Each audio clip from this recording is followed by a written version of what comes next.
within a couple, 10, 15 seconds. Won't be much. So is it really, really windy there? Yeah. Okay. Well, we're on, which is great. I want to welcome everybody. This is Glenda Carroll, and I'm here today for the Northern California chapter of Mystery Writers of America. And as you probably know, this is Facebook Saturday Live. This is a series we've been doing. I don't know. I may be starting the third year pretty soon. I'm not quite sure. I can't remember. But we've had wonderful guests on, and today is no exception.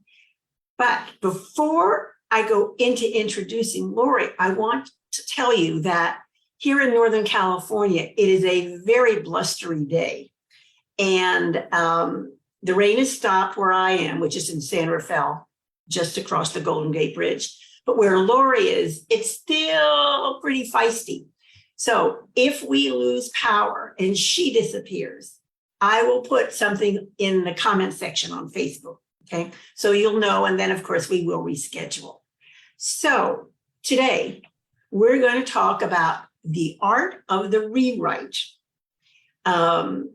I know a lot of you have just finished up with NaNoWriMo, which in the month of November, the goal is to write 50,000 words. Very lofty goal. I know a lot of you did that. I did not. I started late, but I still got about 15,000 words that I wouldn't have gotten if it hadn't been from NaNoWriMo. So some of you have done that. Some of you have a draft that's ready to go and you're not quite sure what to do.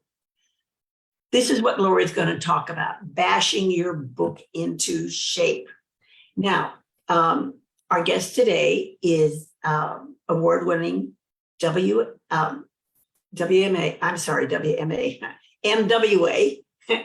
Grandmaster Laurie King.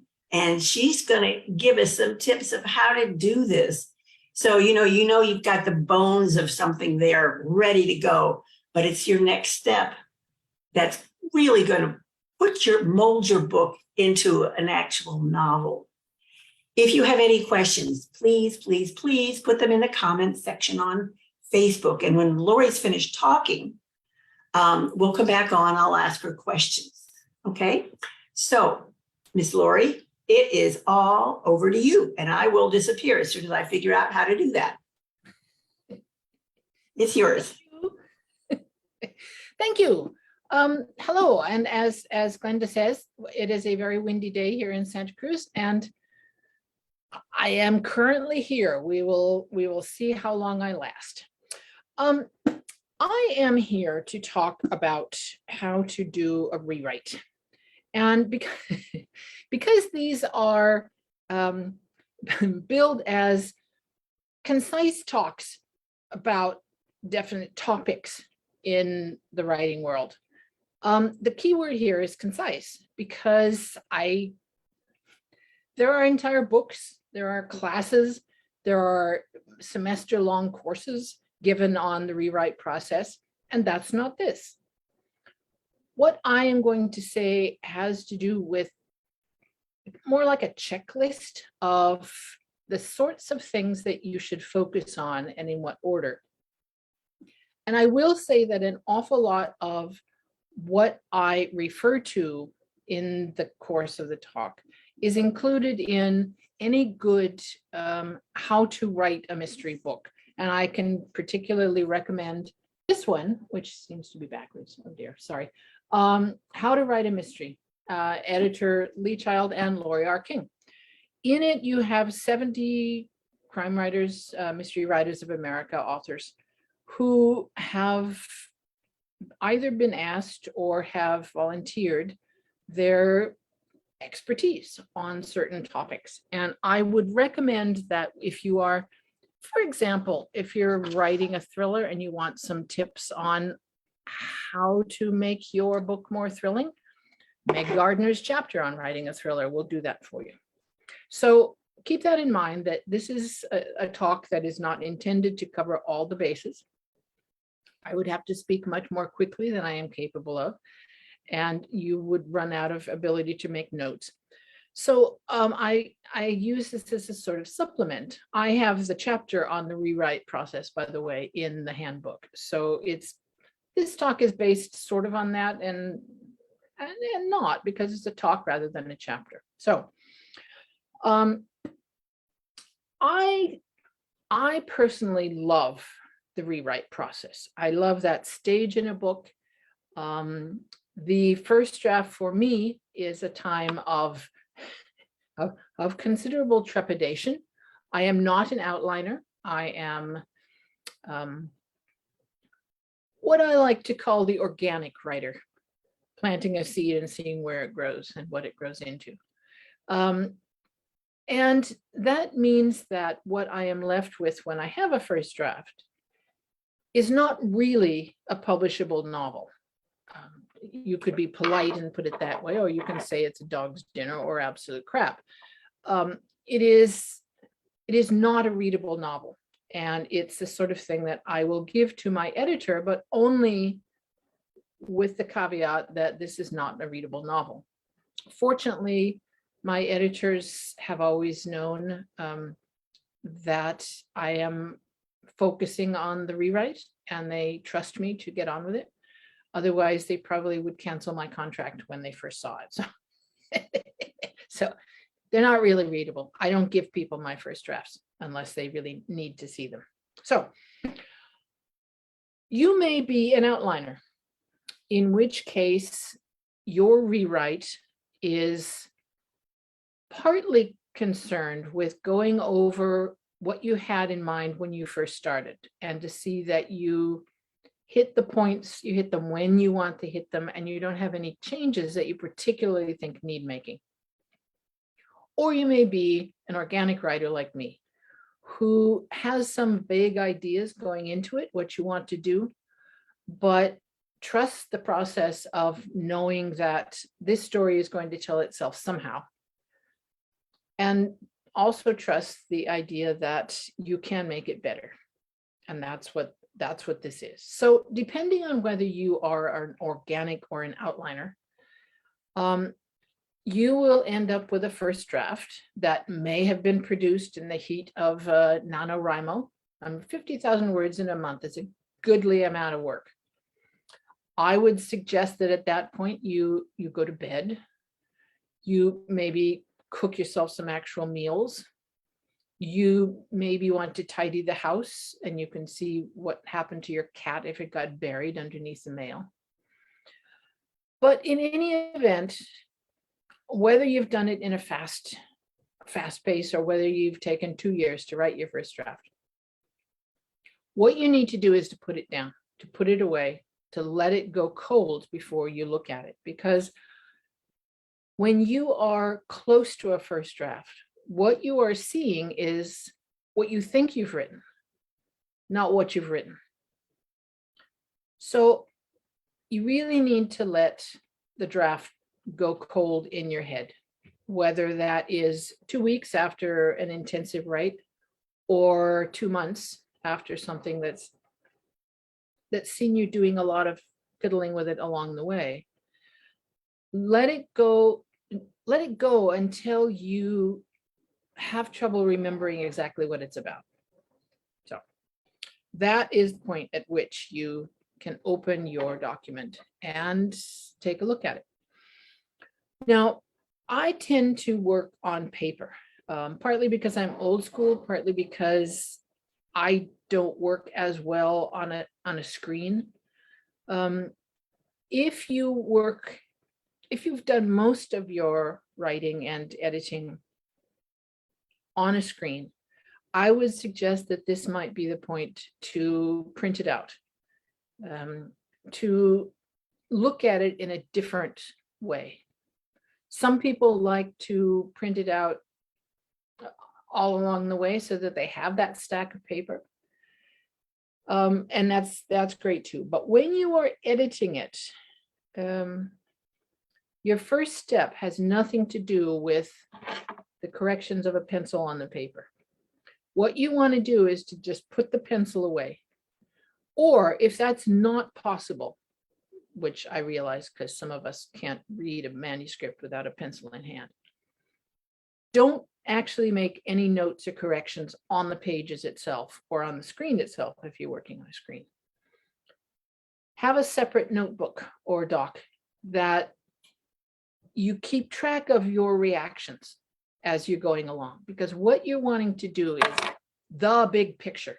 You're wanting to look at, and I put, by the way, there is a doc or a PDF or JPEG or however I formatted it on the on today's posting at the NorCal site, so that if you go onto the NorCal site for whatever today is, the 10th of December, you'll find this document that has a one-page point list of how to approach a rewrite. And anyway, so it's there if you want it, and feel free to share it with people. This is nothing that I think is, you know, worth copywriting. You can steal it. So the first draft you have, whether it's 800 pages, whether it's 220 pages, you want to read it as somebody who's never seen it before.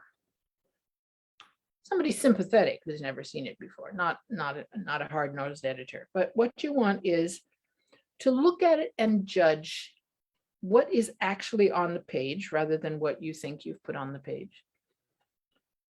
And look at it in terms of what is this book? What kind of book is this? Maybe you started writing it as a cozy and you realize as you're going along that it's a little more suspenseful than most cozies.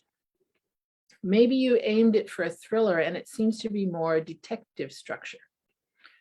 Now, what you need to know going in is, what are the rules for this particular subgenre of the mystery world?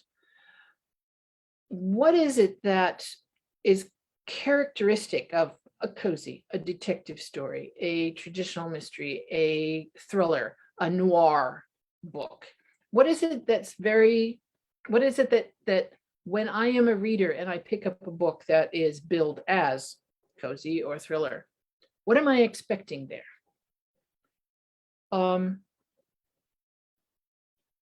You don't have to always follow the rules, but you do have to know the rules. And if you decide not to follow them, there has to be good reason for it. Partly because you're dealing with a market. I'm assuming that you are dealing with, that you are producing a book that you want to sell, either as a traditional book that you need to find an editor and publisher for, or as a self-pub that you need to convince readers that it's worth chunking down their $2 or $4 or $8 or however many dollars for. You need to convince people that this is a book worth reading. You need to convince them that you know what you're doing. And one of those things is to know what the rules are and why they exist. So that, for example, the length of your book. How big is your book? How big is your first draft? I tend to write really short first drafts. I tend to write maybe 300-page first drafts. If you're thinking in terms of words, that's it's probably 300 pages is 70 to 80,000 words. If you are writing cozies, that's an absolutely ideal size. If you are writing thrillers, that's a little short. If you are writing the kind of detective story that has multiple points of view and flashbacks and goes over time, it may be short. But you need to know what the market will bear when it comes to the size of a book. So that if you have a 400,000 word first draft, you're never going to sell it to New York unless it's something extraordinary and you find some editor who really wants to do something different. For the most part, you should know how long your subgenre generally is in terms of word count, and why. Again, I would mention that the book How to Write a Mystery has sections in there on rules, on what are the rules and why to break them. If you're writing a young adult novel, how is that different from a middle grade novel? How is that different from an adult thriller? Those are things that you need to think about if you're going to do this as a professional. If you're just having fun with it, absolutely have fun with it and do what you want. And you may be absolutely right that your lack of rules are what the market wants. Because a lot of times, absolutely genius books are those that don't follow the rules. But there's some really crummy books that don't follow the rules too, and it's hard to know what you're going to be until you try it. So, what are the rules for this particular subgenre? What are the expectations going into the read on the part of not only the reader, but the editor that you may be submitting it to? Beyond that, what is this book? What kind of book is this? Of how is it your book? And I put this question not at the beginning of it, that is your first draft, the production of it. But quite often your first draft is not really the book that you had thought you were writing. And you really need to be open to that as a possibility of so as I said, maybe you were writing a cozy and it's a lot more thriller than you had thought. Maybe there are some interesting themes or characters or places that you really hadn't thought about before you started writing, or even while you were writing. But when you look at it, they really stand out and catch your imagination. They make you think, I could get some interesting vibes going on here. I could get some compelling depth of character if I were to explore this character a little more than I had intended. That's what the no pencil read stage is to see what catches your eye as a reader. What do you want to see more of? What depths are in this book that you hadn't really anticipated would be there?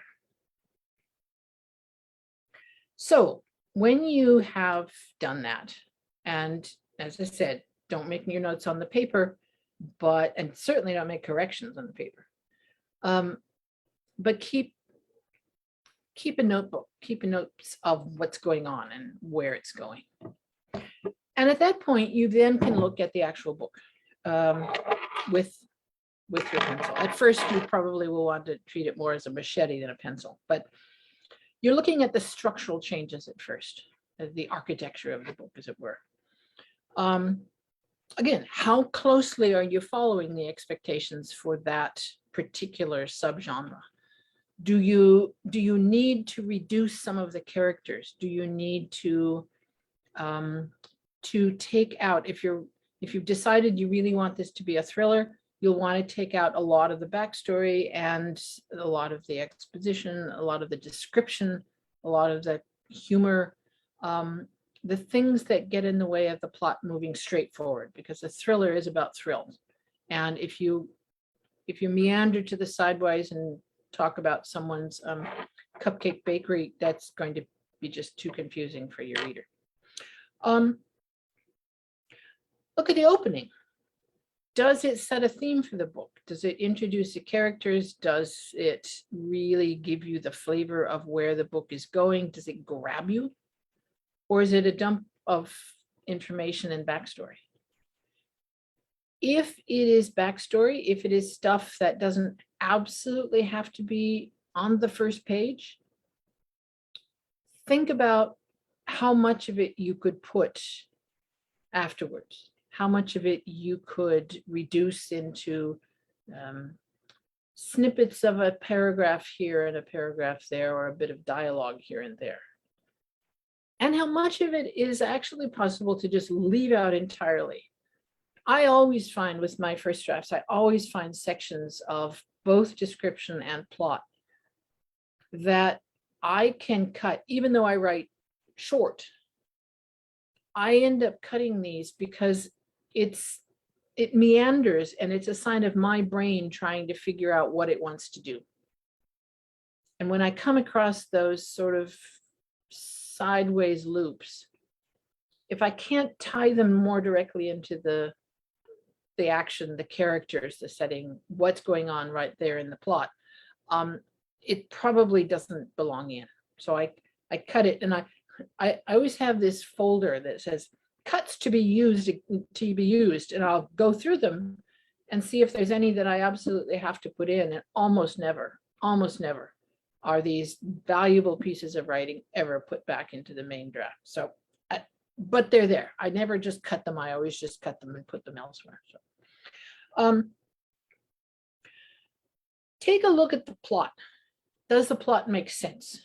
And here is where those of us who are not outliners to start out can really make use of the outline, because the structure of an outline really tells you how the plot works. So if you take or you can do it as a timeline, that also, depending on the kind of story, one works better than the other. But if it gives you the sequence of this, then this, then this, then this, and ties in who is doing what and why they need to do it, then it enables you to look at the machinery of the plot and to make sure that it's turning correctly, that it's not missing any gears, that it doesn't jump, and assume that the person has knowledge that isn't there. The plot you need to really focus on and make sure that that it's going where you want it to. So, also the characters. Are your characters consistent? And this doesn't mean that they don't change, because the good characters do change. You want a character who develops, but you want that development consistent with who they are at the beginning. You don't want a radical change of personality unless you have a reason to do it. If they had a severe head injury, that might explain it, but it's kind of cheating. Are their motivations believable? It's very difficult to be sympathetic to a character and their actions if you don't understand where they're coming from. And I'm not talking about huge chunks of backstory.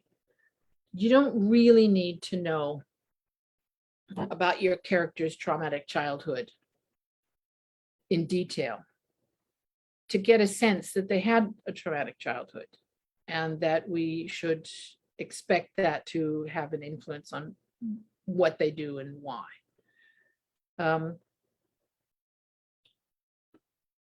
There's also, you have a habit sometimes, I have a habit sometimes, of putting in characters who sort of duplicate each other's functions. And they're fun because, especially if you're writing, a lighter book, because they give you the chance to have two similar characters bouncing ideas or humor or dialogue or fast-paced banter back and forth.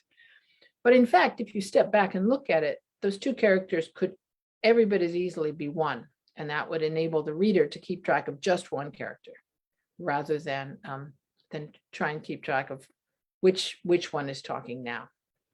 So are your characters distinct?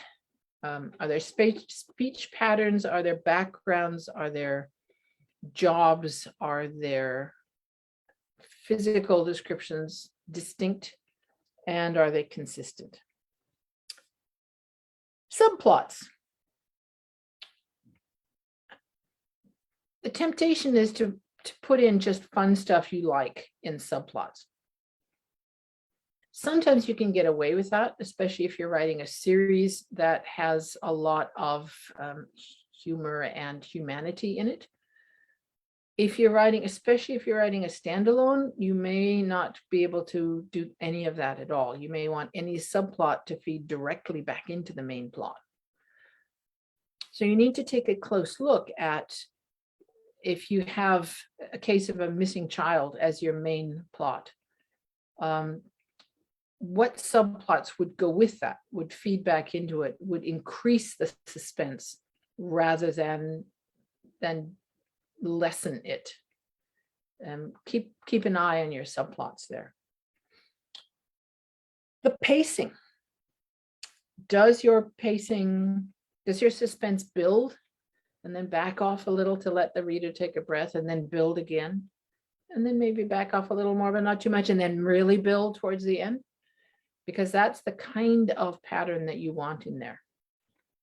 Easy to do at the early stages where you're still moving stuff around, more difficult to do when things are set.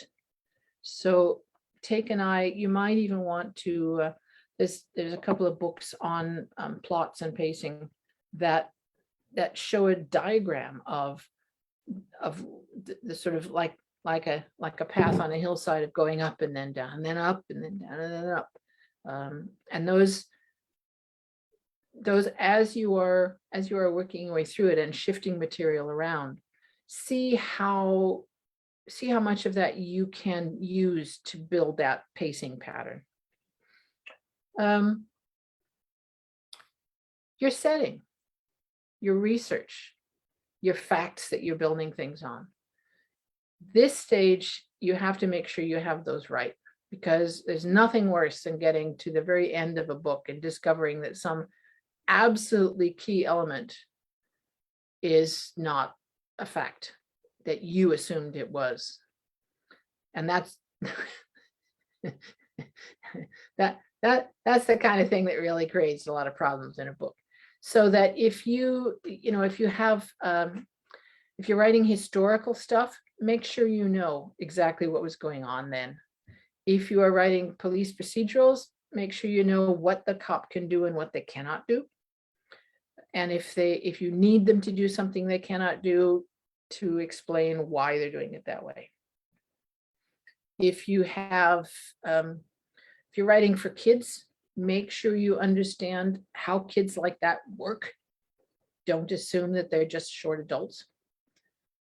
And your research shows, and it's fine to write a first draft and make notes of the sort of research that you have to do, but never let it go past the second stage of moving the heavy duty architecture around before you have that fairly firmly in mind. So you have your first draft, the chunks of it moved around and the walls have gone up, and you have a basic structure. Now comes the time where you're doing the finishing work and bringing in the larger pieces of furniture. It's what we call the line edit section. And that is the stage where you're using a pencil, you're going on the page because you don't have huge chunks that you're moving around anymore. This go round, this draft is line by line. You're paying attention to what it looks like on the page, for one thing. If your page is nothing but solid blocks of type with only the occasional break for the beginning and end of the paragraph, it says something about what's going on in the reading experience. You don't need to just throw in dialogue because the page needs breaking up, but the mind needs to be alternating back and forth. There's a lot of chunks of prose that you can handle in dialogue as well, in a much more effective manner sometimes. Not so much as using your dialogue to explain things, because it's always very awkward, but to take some of the action and put it into dialogue, some of the background and put it into shorter pieces. What it looks like on the page can reflect what the reading experience will be, and you don't want to get too bogged down in reams and reams of prose. You don't have to do what some writers claim, that you have to have nothing but dialogue in a book. I think personally, I don't care for that, but it's that kind of pacing is very good for certain kinds of sections of your book and certain kinds of books. So what does it look like on the page? As you go through this phase, take a look at your verbs, for example. Are they active? Are they specific? Or are they passive verbs or even generic?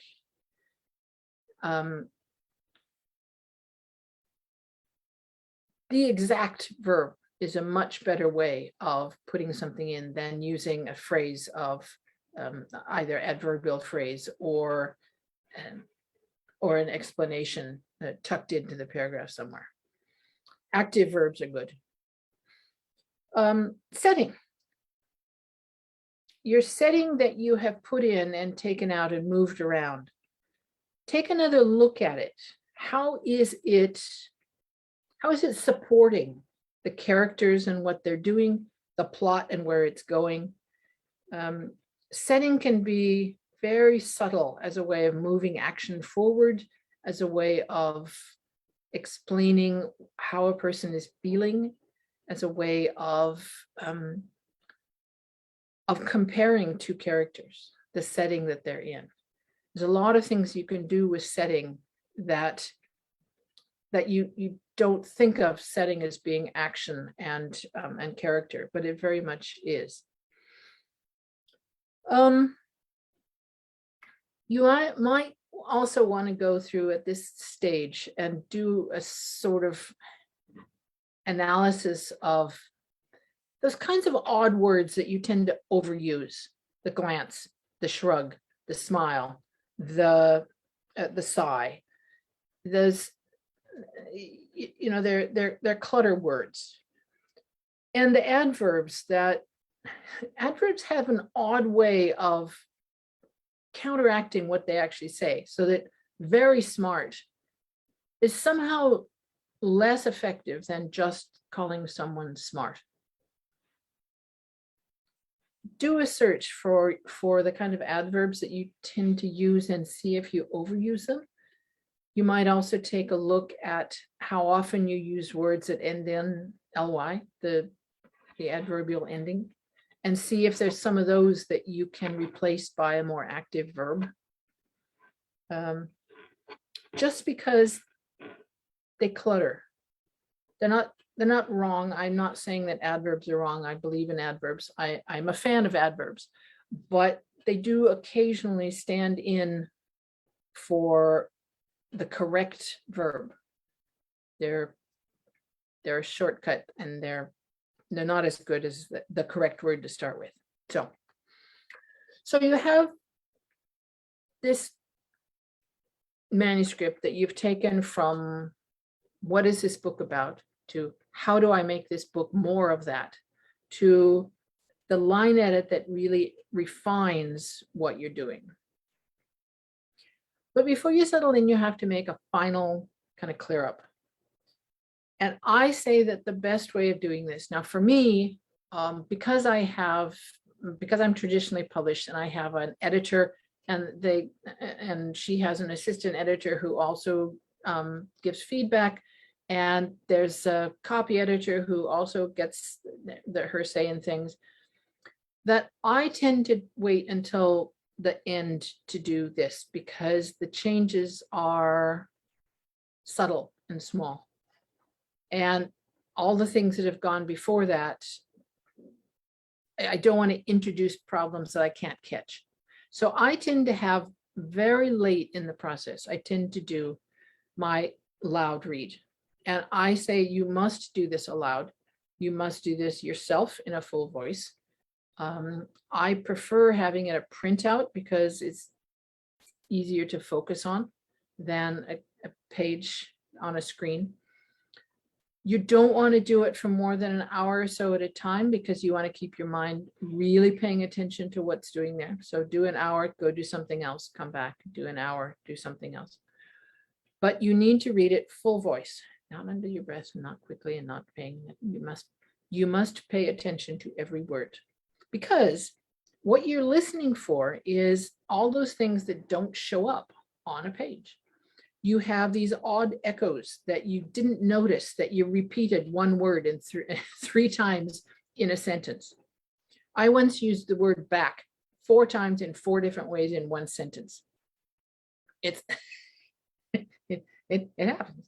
And some of these will get through, and your editor will catch it, and your first readers will catch it, and you'll feel like an idiot because you didn't catch it, but you try.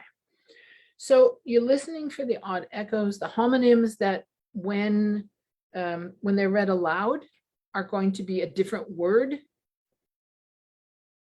See if you can substitute a synonym that doesn't mislead the audio reader, because there are a lot of audiobook readers out there.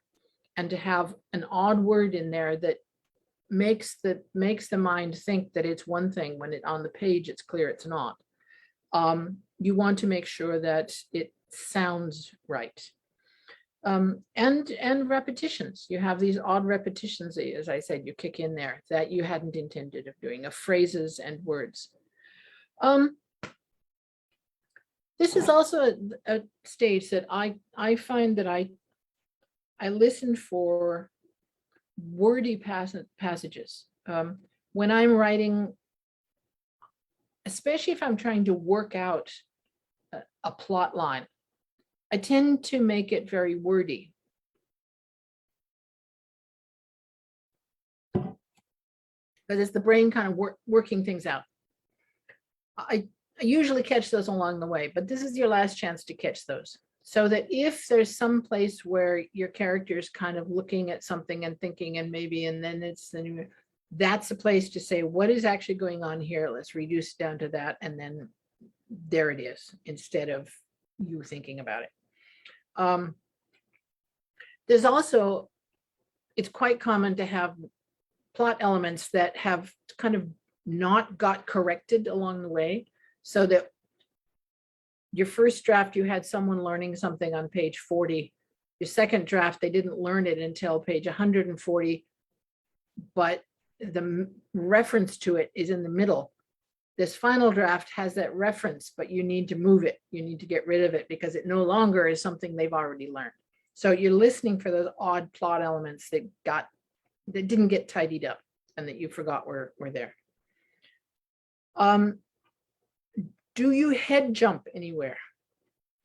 This is something that close readers really wince at, and editors especially wince at, is these awkward shifts of point of view, where you have a paragraph that begins closely focused on this woman character, and at some point in there, it shifts to the man who's watching her without any clear delineation.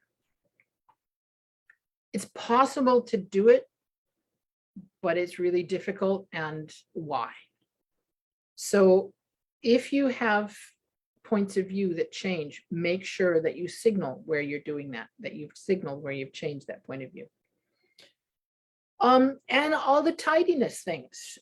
Make sure that your grammar and vocabulary are correct. Make sure your punctuation, you understand your punctuation. Make sure you don't overuse certain things. I have a phobia about exclamation points. I probably have 1 or 2 exclamation points in any given novel, and those are in dialogue, because I really hate exclamation points. You don't have to hate them that much, but you have to be aware that there's a reason that they're not used really often. And then after you have read it aloud, after you've made all these corrections, after you have done as much as you can, then it's time to invite your guests into your lovely house. Your beta readers or your editor. I have an editor. I also have beta readers that, especially for the series that I do, are very, very helpful. They catch things that I didn't. They point out, and it's especially helpful if you can give them specific questions, so that if you say to them, does the plot make sense when it moves from here to there? Does this person's motivation make sense? Is that clear?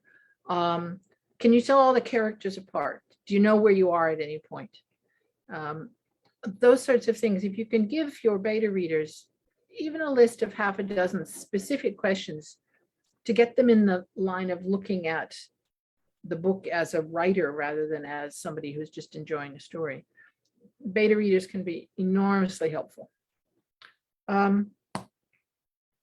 You also have to keep in mind with your beta readers, especially if they're amateurs rather than an editor, is this their kind of book? So you have to be careful not to take feedback from somebody who only loves thrillers if you're writing a cozy or a middle grade book. So you have to think about who you're asking these for. So at this point, you've gone from a rough, very rough, terribly rough first draft to a book that is polished as possible, that you're ready to give to your editor, or you're ready to think about putting it into actual self-pub print. And so I think at that point, you need to pour yourself a drink and bask in your accomplishment. So there you are, the rewrite process. As I said, this the page is on the MWA NorCal Facebook page. You can find it there. And Glenda, do we have any questions? Well, I actually have one. You know, when you're going through all this, about how many drafts is that? I mean, obviously it's more than one, you know, where you do this, you do that, you do this, and you do that. If you're kind of giving me a guesstimate, how many drafts is this from that really squirrely first draft where you kind of get your idea, but it's like, you know, I don't know, is this really even working? To the fact where you're pouring yourself a drink and saying, okay, I'm ready to go. Yeah. But yeah, and I love the idea of just pouring yourself a drink and saying you're ready to go, because no, honestly, no writer is ever at that stage. Every writer says, well, if I just have a chance to go through it one more time, and your editor is saying, no. How many drafts it takes depends partly on what you mean by a draft. In the old days, I remember one of Larry Block's How to Write Books made reference to him running it through the typewriter again, which I love, the idea of just kind of, you know, feeding your paper through and doing another draft. When you do that, it's obvious that is a draft. And so here is your draft. It's not quite so simple in these days of cut and paste and computers. So what is a draft? I find that I tend to do more drafts because I'm working with an editor. The more complex the book, the more drafts I tend to have. I tend to give her my first draft, some sections of which I've rewritten 5 times. I don't tend to rewrite as I go, except if I need it to have something in place before I can go further. Every so often I'll realize that no, this has to take place first. And so I have to do this, and then I can go on and do that. So, I mean, does that count as one draft when I get to the end? I mean, I think that roughly speaking, you're talking about 5 or 6 drafts. If you're talking, and the first rewrite may not be actually a rewrite. It's you're thinking about it, because like I said, what you're doing is kind of clearing the ground. You have your first draft, you read it through and try and learn what it is that the book wants to be. What does this book want to be? So that's not really a first draft, but it's a draft in your mind, that is, you're reshaping the book in your head. Then you have a draft where you're moving large pieces around. And that may be reducing it by 70,000 words. That may be increasing it by 20,000. That may be changing it from first to third person or vice versa. It may be redoing the characters entirely. But that sort of gives you a basic second draft at the end of it. And your third draft is then looking at all those things, like I said, doing the line edit, looking at the substance of what you're saying with the story. And then you're working towards the kind of final polished draft that, again, if you are in traditional publishing, it's never going to be the final draft, because that you're gonna send it off to your editor and they have other things they want to do to it. Their assistant noticed something that didn't get done or whatever. So you never really finish these things. Well, I have a funny comment from Daisy Bateman. She said, I know I'm done when my, I know I'm done when my response to anything is just, okay, I'll cut it. So, yeah. Yeah. Here's one from Heidi Mason. Any tips on finding a good editor? Again, and finding an editor is, it depends on where you're going. If you're wanting to be traditionally published, then what you need to do is 90% of the time you need to go through an agent, and it's the agent who's finding the editor. If you are hiring an editor, I think that there's a couple ways of doing that. One of them is to go to a conference, there's any number of conferences. The Book Passage Writing Conference is absolutely superb when it comes to craft, but even Left Coast Crime and BoucherCon, which take place every year, have panels on editing, run by editors. Most of the time, you'll find that the editors who go to these are interested in clients. So what you want is someone who is a freelance editor, developmental and line edit. Sometimes they call themselves book doctors.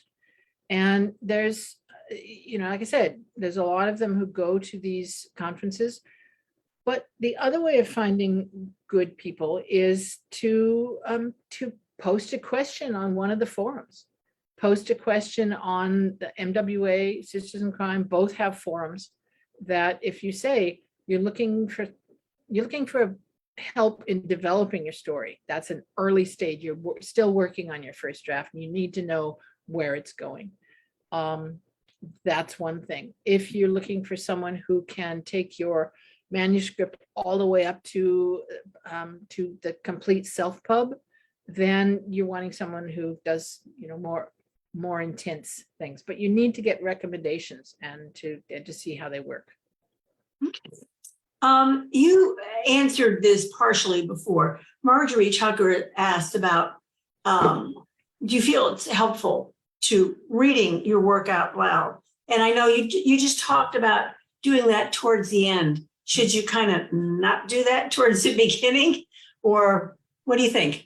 You could. I mean, it's sort of, everyone has a different way of working.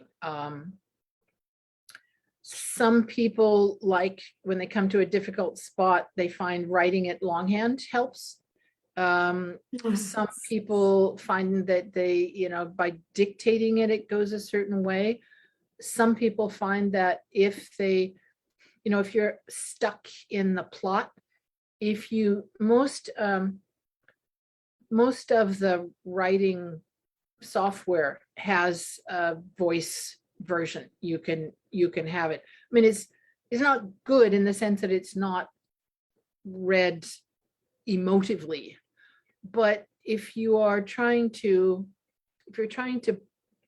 go through it and build momentum on the story, the plot, sometimes having it come into your ears is a good alternative. If you're go on a walk and stick in your ears so that you're listening to the book running into your head, often you will come up with an idea or realize a problem that you wouldn't if it's just on the page. For the actual detailed reading aloud, I tend to save it to the end because it just bores me silly. And Okay. I wouldn't want to have to do it twice. It also means that you're going to catch things, you're going to catch things then. And if you catch them, you're sure that it's this time you've caught them and not the last time you were reading it. So if that makes sense. Okay, So. sure. All right, from Ted Haynes. And this is a problem I have if I leave a draft for too long. How do you keep the whole book in your head or find a way to cope with possible inconsistencies between chapter 15 and chapter 2? So that would be, you mean during the writing of the first draft? I don't know. Maybe he'll say. Yeah, because I mean, you don't want to keep the book in your head after you finish the first draft. What you want is for it to go out so that you're looking at it absolutely cold. Oh, good idea. Yeah. Got it. Your first read after you finish the first draft, and it's true whether you've done it for NaNoWriMo or whether it's been a 3-year book that you've been writing. You want to put it aside until you don't remember it. And again, for if it's only taken you a month to write the book, it's probably a couple of weeks you're going to forget all the details. But if it's something that you've lived with and mulled over and refiddled with and all the rest of it for months and months and months, it may take you longer than 2 weeks for it to go cold. But do something else in between, go do something else, write something else, get on with life and then come back to it. But because you want to be cold, you don't want to be reading the book and seeing what you think is there. You want to be reading the book and seeing what's actually there. From Marissa Fife, approximately how long does it take to revise one of your 70 to 80,000 word series novels, including the back and forth with editors and beta readers, even if the draft is technically never finished? So how long does it take you to do it? Yeah. Okay. I tend to be on a more or less 1 year. The last year and this year, it's a little longer, but for the course of most of my career, I've been in a one book a year cycle. So that because I'm a relatively fast first draft writer, my first draft will take roughly 3 to 4 months. My rewrite will take roughly the same, and that's when I finish the first draft, I'll give it to my editor. She'll give it back to me, hopefully a fairly rapid turnaround. And I will then work on the things I wanted to do, the things she wanted to do, and the things that we talked together about doing. And that usually takes me about 3 months. And I then give it to her and we do a final, almost always is at least one subsequent draft where she looks at the changes because they're substantial. She looks at the changes and says, well, I had in mind more like this, or, I really like this character and could you do something with this? And I think this is a little weak and that sort of thing. So there's kind of, she sees the first and the second and then the third. And after that, it's a matter of copy edit and fine tuning it. Back to a question from Ted Haynes. How can you help make sure you haven't said the same thing or presented a very similar thing in an earlier book? Good luck with that. Yeah, I'm forever coming across phrases that I write and I think, surely that's so clever. Surely I've used that before. I think, I am singularly blessed in that I have dedicated readers, and they very politely mention to me if I give my beta readers a book to read, they will mention to me something that's very similar or a name that's similar or a situation that's similar to an earlier book. It's one of the things that I ask them for because I don't reread my own stuff. I almost never do unless I'm writing something that I have to reread it in order to remember what's going on. And so, you know, it's difficult. You know, I have a series, I'm working on my 18th book now. Well, I don't remember. It's been a long time since I've read some of the other things. So I depend on the kindness of not strangers, but friends. Okay. And our last question, because we're coming up on an hour, I believe. Okay. From Heidi Mason, do your stories ever surprise you as you're writing them?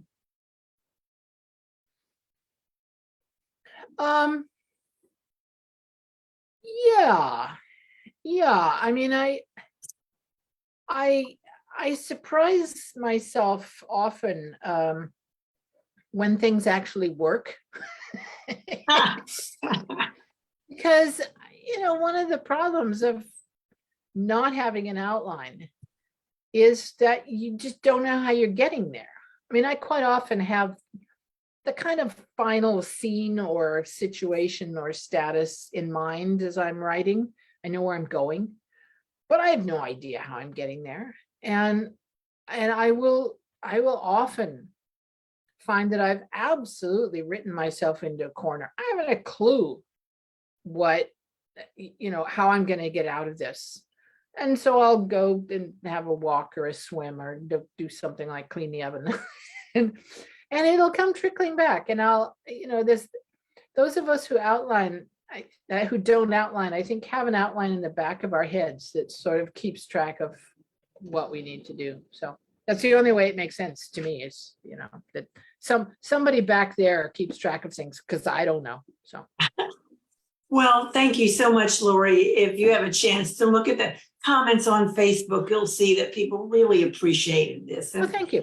And yeah, as I said, it's terrific. How to Write a Mystery is a great book. I had I've about this much to do with it, and I just love. No, I think you had more than that, but right. Yeah, so that's great.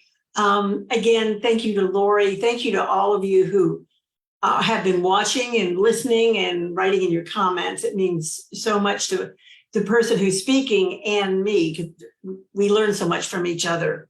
So we'll see you next year, starting in January. I may be the guest on the January Facebook Saturday Live. Okay. I don't have the street cred of some of our other experts, but I'll do my best. I'm working on it right now. I may chicken out, but right now I'm it for January. So I want to wish you all a really happy and a mellow, calm holiday season. Enjoy yourself. Enjoy your friends and family in the beautiful area that we live in. So we will see you next year. Bye all. Bye. Thanks, Laurie.